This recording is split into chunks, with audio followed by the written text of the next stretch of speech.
आज से हम लोग का शुरू हो रहा है तीसरा अध्याय सरल रेखा में गति, जिसमें हम लोग सबसे पहले जानेंगे विराम एवं गति इसके बारे में। ठीक है, बताने से पहले एक सवाल है। सवाल ये है, आप लोग 9-10 में पढ़े ही होंगे, ये बोर्ड विराम में है कि गति में है? बोर्ड विराम में है।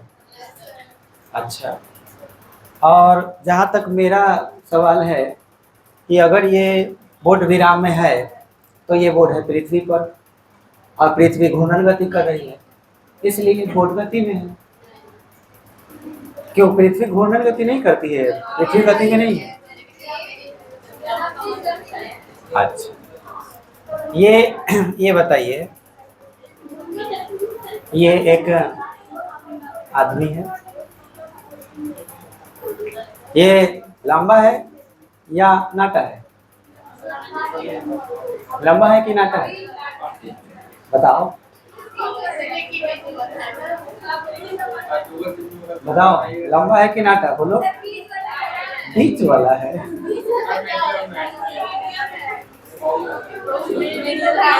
अच्छा अच्छा अच्छा, अभी क्लियर।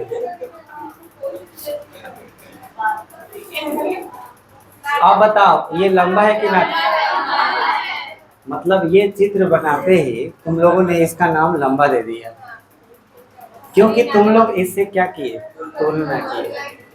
मतलब क्या है कि आप जब किसी लंबाई की बात करते हैं तो पहले आप ये नहीं सोचते हैं और खुद से ही तुलना करने लगते हैं किसी चीज को। अब मान लो कि कोई सुंदर है, तो कोई सुंदर है तो सुंदर कितना है, कितना सुंदर नहीं है, इसकी भी तुलना आप किसी और लड़की या लड़का से करते हैं, तब जाकर के क्लियर हो पाता है कि कौन सुंदर है और कौन सुंदर है। तो कहने का मतलब है कि जब तक आप दूसरे को नहीं दिखिएगा, जब तक किसी से तुलना नहीं कीजिएगा, तब तक ना आप ये बता सकते हैं कि नाटा है और ना लंबा है। आपको उसके लिए एक और चाहिए, तभी आप बता सकते हैं कि ये लंबा है। हम पहले जब पूछे हैं कि कौन लंबा है, अगर हम यही सवाल पूछें कि बड़ा कौन है, तो इधर वाला बड़ा बोलिएगा, लेकिन अब बोले कि कौन बड़ा है। जब तक आप किसी और से तुलना नहीं कीजिएगा, तब तक आप नहीं बता सकते हैं कि कौन बड़ा है और कौन छोटा है।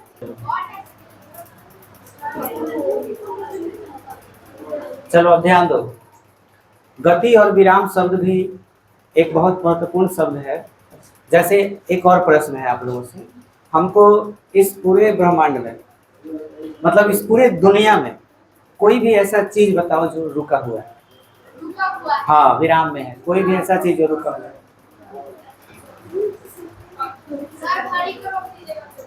अरे बेवकूफ, धरती पर का तो कुछ मत बताओ। धरती पर हर एक चीज गति में है। कैसे? क्योंकि पृथ्वी गति में है, और पृथ्वी गति है तो पृथ्वी पर का हर चीज गति में है। तो पृथ्वी को तो छोड़ ही दो, और पृथ्वी पर के वस्तु को छोड़ दो। और कोई? सूर्य भी अपने अक्ष पर नाचता है, तारे भी नाचते हैं अपने अक्ष पर। यस, इंटरेस्टिंग चीज ये है, चांद, हे भगवान, अरे वो धरती के चारों तरफ नाचेगा, चांद के। एलियन?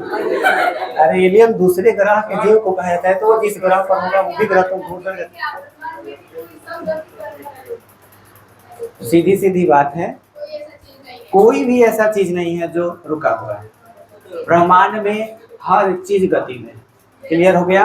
विराम नाम का कोई चीज होता ही नहीं। बट हम लोग चीजों को समझने के लिए एक शब्द बना लिए हैं, विराम। तो तुलना वाला बात आ गया। बड़े और छोटे की बात तब हम करते हैं जब हम तुलना का बात करते हैं। तुलना शब्द का या तुलना के लिए हम एक और वर्ड यूज करते हैं, सापेक्ष। सापेक्षता का बात हो, तुलना का बात हो, तभी हम बड़े और छोटे की बात करते हैं। उसी तरह से विराम और गति का बात तब किया जाता है जब तुलना का बात किया जाए। अब जैसे कहा जाए कि पेड़ गति में है कि विराम में है, गलत। अगर हम सवाल तुमसे पूछ रहे हैं कि पेड़ गति में है कि विराम में है, तो तुम्हें क्या कहना है, ध्यान सुनो, तुम्हें कहना है कि किसके सापेक्ष, यही ना नहीं कह देंगे विराम में है, पहले बोलो कि किसके तुलना में, ठीक है। तो इसके लिए आपको कोई एक वहां का वस्तु लेना होगा। अब जैसे बताओ बोर्ड गति में है कि विराम में है, तो पहले पूछो किसके तुलना में या किसके सापेक्ष, तो मेरे सापेक्ष या फिर यहाँ के वस्तु के सापेक्ष। बोलो ये किस चीज में हुआ, विराम में। अब अगर हम बोल दें कि ये गति में है तो कैसे, तो किसके सापेक्ष, पृथ्वी के सापेक्ष। पृथ्वी के सापेक्ष ये क्या है, गति में है। बोलो क्लियर हो गया। तब विराम गति का परिभाषा क्या हुआ, यदि किसी वस्तु की स्थिति किसी दूसरे वस्तु के तुलना में बदल जाती है तो उसे हम क्या कहेंगे, गति में, और नहीं बदलती है तो विराम। सिंपल, क्लियर हो गया। चलो तो इतना बात पहले लिख लेते हैं। लिखिए विराम एवं गति के परिभाषा। यदि किसी वस्तु की स्थिति, दोनों एक साथ लिखाएगा, यदि किसी वस्तु की स्थिति, यदि किसी वस्तु की स्थिति दूसरे वस्तु की तुलना में, दूसरे वस्तु की तुलना में, दूसरे वस्तु की तुलना में बदलती है तो उसे गति में, बदलती है तो उसे गति में, तो उसे गति में, और नहीं बदलती है तो विराम में कहा जाता है, और नहीं बदलती है तो विराम में कहा जाता है, और नहीं बदलती है तो विराम में कहा जाता है, नहीं बदलती है तो विराम में कहा जाता है।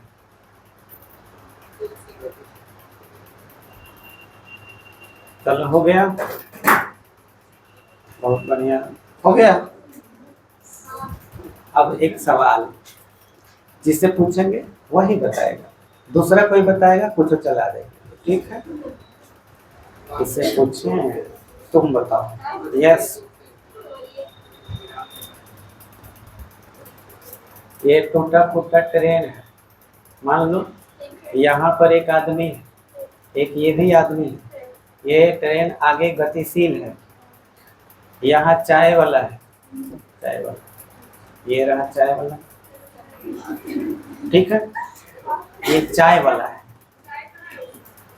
बेवकूफ मान लो, खाली मान लेना है, ठीक है, इमेजिनेशन।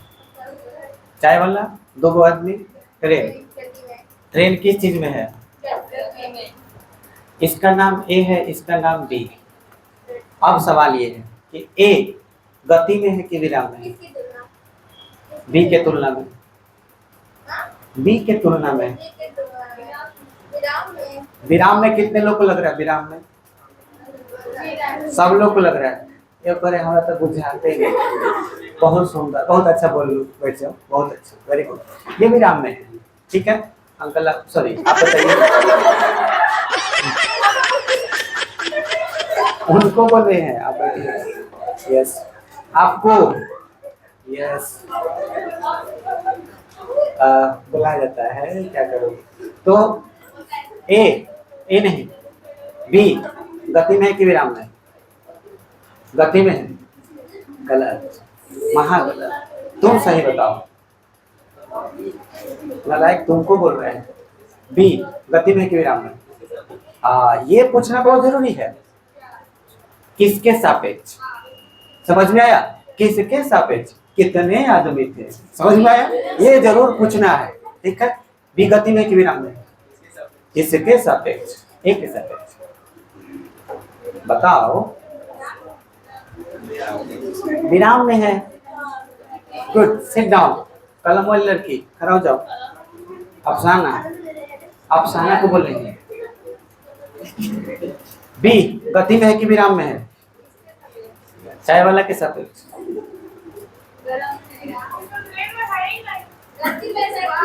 गति में है, क्योंकि ये देखेगा बी को जाते हुए, तो गति में हुआ कि नहीं, किसके सापेक्ष, चाय वाला के सापेक्ष। सिट डाउन, बहुत अच्छा। सोनी, सोनी बताओ, चाय वाला गति में है कि विराम में?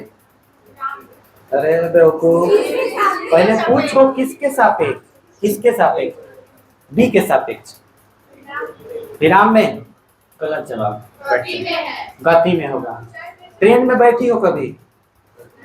नहीं, कभी बैठ जाना। और चाय वाले को देखना, तुम देखो ये ट्रेन है, मान लो ये ट्रेन है, चाय वाला, चाय वाला ट्रेन में हम बैठे हुए हैं, ट्रेन आगे बढ़ रहा है तो चाय वाला पीछे जा रहा है, तो गति में हुआ कि नहीं हुआ? आप लोग बस में बैठते हैं तो बस के बाहर पेड़ पौधों को देखिएगा, बस आगे आगे जा रहा होता है तो पेड़ पौधा पीछे जा रहा होता है। तो अगर आपसे पूछ दिया जाए कि पेड़ पौधा गति में है कि विराम में, किसके सापेक्ष? तो बस के सापेक्ष, गति में होगा।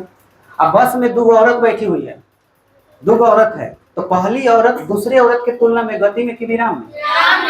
विराम में। बुझा गया हो? तो गति और विराम का कॉन्सेप्ट सब लोग को क्लियर हो गया। आगे बढ़ूं मैं, अगला टॉपिक है हम लोगों का दूरी, यानी कि डिस्टेंस और विस्थापन, यानी डिस्प्लेसमेंट।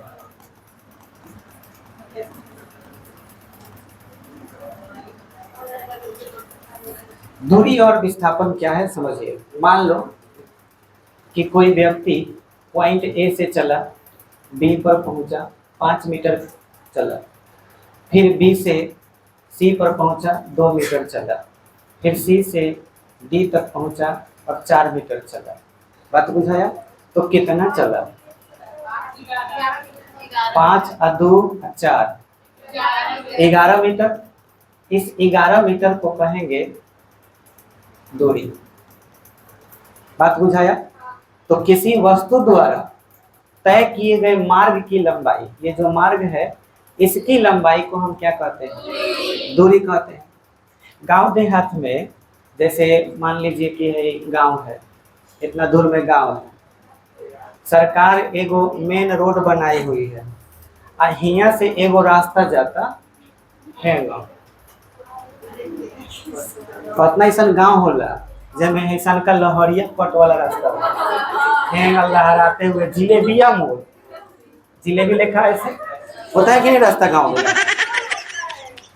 जिलेबी गोल होता है, ठीक है, मतलब ऐसे टेढ़ा रास्ता है, ठीक है। तो इधर से जा रहे हैं, अब यहाँ से मान लीजिए कि आप यहाँ पर उतरे और यहाँ टोटो लगा हुआ है, टोटो वाला कहा कि हम फ्री में छोड़ देंगे, चलो, तब टोटो वाला ऐसे आराम से चलाते हुए ऐसे आगे बढ़ गया। एक दिन ऐसा हुआ कि तुमको अपने घर जाना था, कोई टोटो फोटो कुछ नहीं था और यहाँ पहुँचना है, तो तुम सोचे कि इतना लंबा पैदल के जाई, तो खेता खेती धान देते हो, जैसे अगर खेत है तो सीधे खेत के रास्ता पकड़ ले सीधे गाँव में, ऐसा भी होता है। तो ये जो सीधा सीधा रास्ता है ये है विस्थापन। समझ में आया? और ये कहती है दूरी। दूरी विस्थापन में फर्क पूछा गया। गुड। तो अब यहाँ पे हम ये समझ सकते हैं कि अगर विस्थापन की बात की जाए तो ए से बी तक के बीच का जो न्यूनतम दूरी, यानी कि ये आरंभिक बिंदु है और ये कौन सा बिंदु है? अंतिम बिंदु। तो आरंभिक बिंदु और अंतिम बिंदु के बीच की न्यूनतम दूरी को हम लोग क्या कहेंगे? विस्थापन कहेंगे। बुझा गया? अब एक सवाल है आप लोगों से, सोच के बताइए। ये पॉइंट ए है और ये पॉइंट बी है। ए से बी तक जाने का एगो ऐसे रास्ता है, एगो सीधे है, एगो ऐसे है, 3 गो रास्ता है। इस रास्ते को हमने S1 नाम दिया, इसको S2 और इसको S3। इसमें दूरी कौन है? S1 और S3 दूरी है। इसके लिए हाथ उठाइए। दूरी है, इसके लिए हाथ उठाना है। इसमें दूरी कौन है? S1 और S3 दूरी है। और ये क्या है? तो बेवकूफो, ये तीनों दूरी है। समझ में आया? हम बोलनी है, हम बोलनी है, ब्याह में आयल करो मारे चावल बोले हैं। S1 S2 S3 तीनों के तीनों क्या है? दूरी है। लेकिन S2 दूरी भी है और विस्थापन भी है। बोलिए क्लियर हो गया? S1 S2 S3 दूरी तो है ही, लेकिन ये S2 स्पेशल केस है दूरी का, जिसको हम लोग विस्थापन भी कहते हैं। बोलिए क्लियर हो गया? अब एक सवाल है आप लोगों से, वो सीधा था तो फिर मतलब वो सीधा रहेगा तो विस्थापन, तो मतलब उसमें जो दो था तो वो तो सीधा था ना, तो ये सीधा है तो विस्थापन, तो उसको दूरी फिर दूरी भी बोल सकते हैं। क्यों बोलेंगे? क्योंकि वो दूरी है। लॉजिक देखिए, असल में विस्थापन जो शब्द हम लोग बोलते हैं वो स्पेशल केस के लिए बोलते हैं, दूरी के स्पेशल केस को, विशेष स्थिति को, यानी दो बिंदुओं के बीच। हमने आपको परिभाषा में दूरी का परिभाषा क्या बताया कि वस्तु द्वारा तय किए गए मार्ग की लंबाई। तो रास्ता तो ये भी है, रास्ता ये भी है, रास्ता ये भी है, तो मार्ग अगर तीनों है तो मार्ग द्वारा, वस्तु द्वारा मार्ग का जो लंबाई तय होगा, है ना, उसी को हम दूरी कहेंगे। तो परिभाषा के अनुसार तो तीनों दूरी हुआ। लेकिन विस्थापन हम किसको बोले हैं? दो बिंदुओं के बीच की न्यूनतम दूरी, या आरंभिक बिंदु से लेकर अंतिम बिंदु के बीच न्यूनतम दूरी, जो शॉर्टकट हो एकदम, तो उसको हम लोग क्या बोलते हैं? विस्थापन। तो इस हिसाब से ये दूरी भी हुआ। तो इस केस में दूरी बराबर क्या होगा? विस्थापन। अब एक सवाल आप लोगों से, ऑब्जेक्टिव क्वेश्चन, सोच के बताइएगा। बहुत अच्छा अच्छा प्रश्न, ये नहीं कि 9 10 वाला सवाल पूछेगा परीक्षा में, बहुत ही सोच समझ करके सवाल इस पर बैठता है। जैसे बोलेगा कि दूरी और विस्थापन का अनुपात होता है, दूरी और विस्थापन का अनुपात होता है option A greater than 1, greater than and equal to 1, less than 1, और D less than and equal to 1। कौन आंसर हो? दूरी और विस्थापन का अनुपात होता है। अच्छा, इसमें वोटिंग करना है जब ऑप्शन वाला सवाल पूछेंगे। ए कितने लोगों को लग रहा है? ए कहता नहीं था ये ना चल रहा है। बी बी बी एक जने है झापर दिखा रही। बी सी फिर से ए बी बी उठावा सर, बी सी, वाह बाहर है क्या, और डी कुछ उठा कैसे करें, किसमें माना जाएगा? ये बताओ, ये वाला और ये वाला पॉइंट ए था, यहाँ तक जाने का रास्ता 3 गो बनाए थे ना, ये S1 था। अपना हिसाब से एक नंबर चुन लो। मान लो कि ये दूरी 10 मीटर है, तो ये 10 से ज्यादा होगा कि कम होगा? कितना? कुछ बोला 15, 30 मानना ला 30, हाँ कितना माने? ये 10 से ज्यादा कि कम? 10 से तो ज्यादा होगा ना, 20। अब बताओ 20 मीटर दूरी है कि नहीं है? 30 मीटर ये दूरी है ना। किसका अनुपात पूछा है? एगो कौनो दूरी ले लो 20, एगो विस्थापन ले लो, एक एगो विस्थापन लेते एक एगो ना लेंगे। सही बोल, बहुत अच्छा, वेरी गुड। और नीचे 10 कट गया, कितना? 2 आया, 1 से ज्यादा आया। अच्छा, एगो और कोनो दूरी ले लो, 30 बटा एगो विस्थापन 10, कितना आएगा? फिर 1 से ज्यादा आ गया, तो आंसर क्या हो जाएगा? ऑप्शन नंबर ए, 1 से ज्यादा। बात बुझाया? अगर ऐसा लग रहा है तो गलत, ये भी नहीं होगा, ये भी नहीं होगा। समझ में आया? पता है क्यों? क्योंकि तुमने दूरी 20 लिया है, दूरी 30 भी लिया है, ये भी तो दूरी है, ये भी दूरी है ना। तो 10 विस्थापन भी ले लो 10, कितना आया? यानी 1 भी हो सकता है, 1 से बड़ा भी हो सकता है। तो 1 और 1 से बड़ा, ऑप्शन नंबर बी नहीं होगा। बुझा गया? Very good.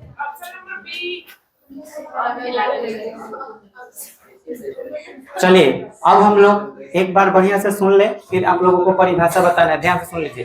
कोई पूछेगा कि दूरी और विस्थापन की परिभाषा क्या है, तो दूरी का परिभाषा ध्यान से सुनिए, फिर आएंगे और सबसे पूछेंगे, ठीक है? ध्यान से सुन लो पहले, फिर मजा आएगा। रेडी? दूरी क्या है? तो किसी वस्तु द्वारा तय किए गए मार्ग की लंबाई को दूरी कहते हैं। मार्ग, मार्ग रास्ता, पथ वाली के हो गया। किसी वस्तु द्वारा तय किए गए मार्ग की लंबाई को क्या कहते हैं? दूरी कहते हैं। और आरंभिक बिंदु से अंतिम बिंदु के बीच की न्यूनतम दूरी को विस्थापन कहते हैं। बोलो बुझा गया? आरंभिक बिंदु से अंतिम बिंदु के बीच की दूरी को विस्थापन कहते हैं, न्यूनतम दूरी को। Thank you, sorry, thank you.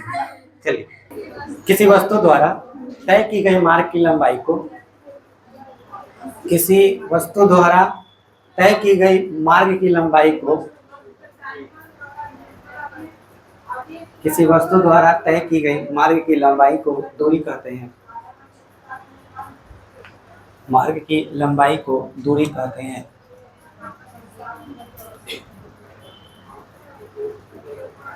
मार्ग की लंबाई को दूरी कहते हैं। हो गया? फिर पैराग्राफ चेंज करके विस्थापन लिखे डैश।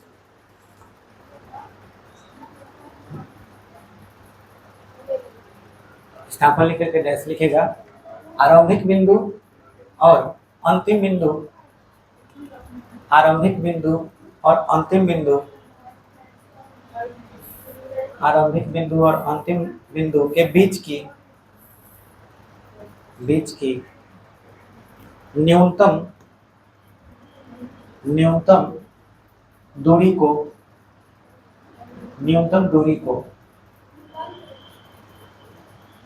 विस्थापन कहते हैं। विस्थापन कहते हैं। हो गया?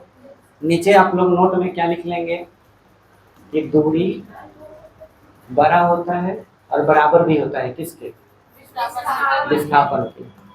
अब इसको ऐसे बटा में लाइएगा तो दूरी बटा विस्थापन greater than and equal to, यहाँ क्या बच जाएगा? 1। समझ में आया? इसे नीचे लिख लेना है।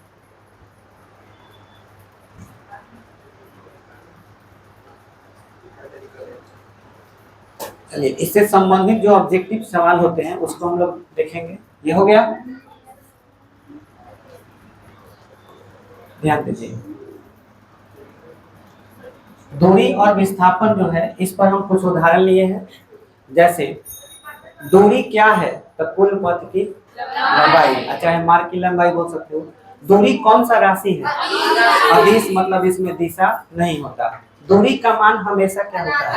धनात्मक, यानी कि 0 भी नहीं हो सकता है और ना ही माइनस हो सकता है। एकदम सीधा सीधा, नो कंफ्यूजन। दूरी हमेशा प्लस में होगा, 0 कभी नहीं होगा और ना ही माइनस में होगा। क्लियर? दूरी का मात्रक क्या होगा? मीटर। वही विस्थापन भी आ जाइए तो आरंभिक और अंतिम स्थिति के बीच की सीधी दूरी बोलो, अच्छा है, न्यूनतम दूरी। विस्थापन कौन सा राशि है? सदिश राशि है, इसमें दिशा भी होगा और इसका मान क्या क्या हो सकता है? धनात्मक, ऋणात्मक या शून्य। और मात्रक दोनों के लिए मात्रक मीटर हो जाएगा। इसमें एक चीज आपको जोड़ दे रहे हैं, संकेत। तो संकेत जो होगा इसका वो एस होगा। समझ में आया? और उसमें भी संकेत आपका क्या होगा? एस। तो ये दोनों आपको बढ़िया से नोट कर लेना है। संकेत अंतर समझिए। अंतर देखिए, प्रकार में आ जाइए तो दूरी और विस्थापन हो गया। दूरी कौन सा राशि हो गया? अदिश, और विस्थापन हो गया सदिश। ये अंतर हो गया।